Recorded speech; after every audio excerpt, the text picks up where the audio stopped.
Here's another little stick structure that I made.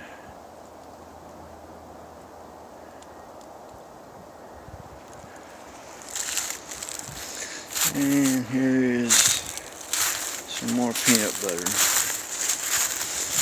Put a little bit out, and then I put the jar back with the lid on top of it.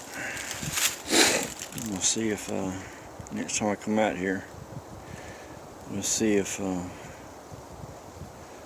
something has gotten the peanut butter that was able to open the jar. And we'll look and see how the jar was opened if we can find the lid. If you find a lid with bite marks on it, well, then you know it was some kind of fox or raccoon or possum or something like that.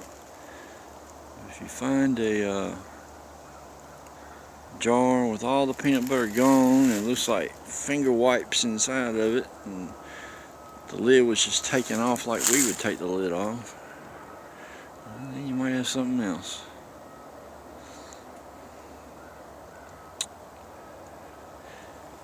This area, there's just all kinds of structure back here, tree bends.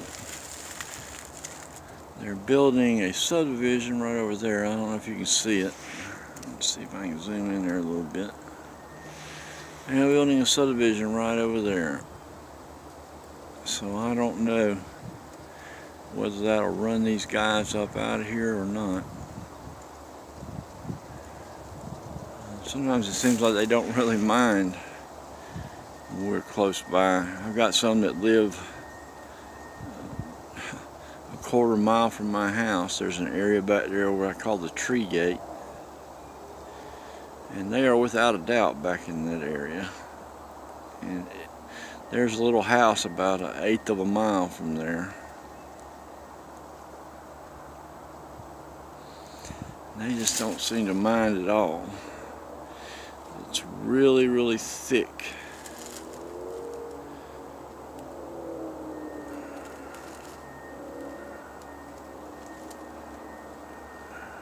Thick, dense brush back there.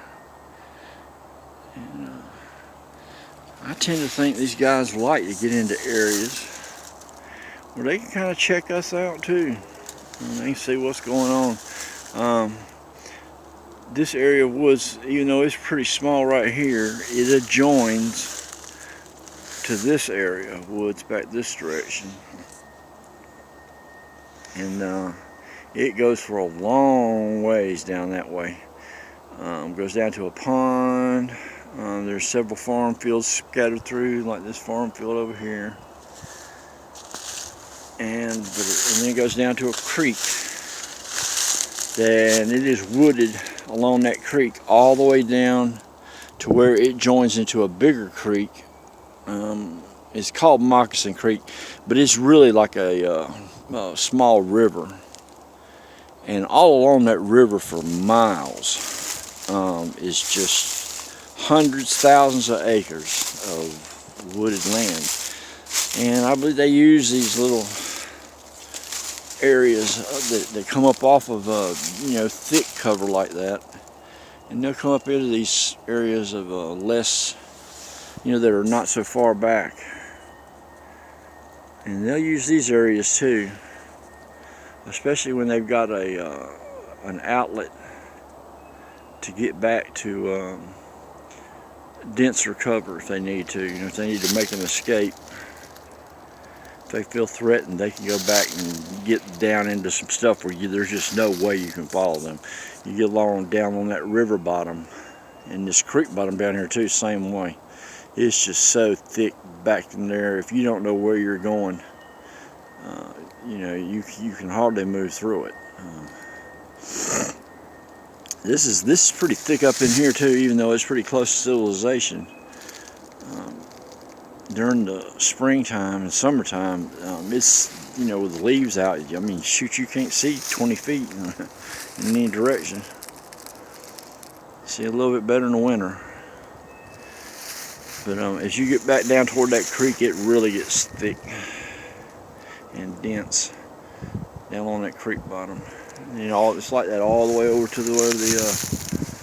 where it joins in the river. Several swampy areas where beavers have built dams.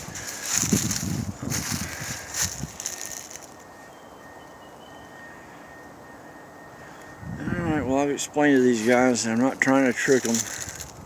I just use these cameras because I can't see them otherwise. They won't let me. The only time that I have felt like I was seeing them, well, there's been a couple times where I thought I was seeing them, and I videoed, and then saw something where I was looking too. You know, saw a face, and I've seen areas of distortion in the woods where I'm just looking and I can't get that area to come into focus. You know, nothing wrong with my eyes. Everything around it looks just fine. But I'll see certain areas, and I think that's them. And that's that distortion the distortion field they can create that keeps us from seeing them. And I mean, I've heard theories that it's done with ultrasound, sound waves that create that distortion field. You know, that interferes with our vision. And that may be what we think cloaking is. So it may not be as much going into another dimension as just being able to create a ultrasound distortion field.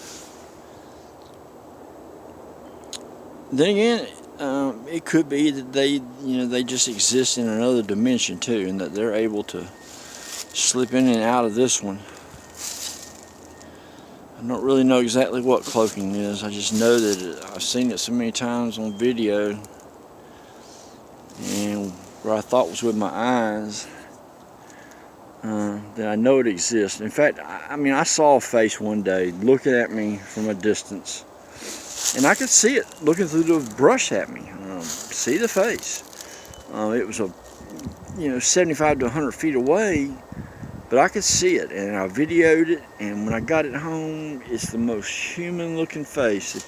It looked like a bearded man looking at me. But he was kind of like translucent, so I mean you could see through him. But I could see him looking at me through there, and see his head moving side to side, so getting a better look at me.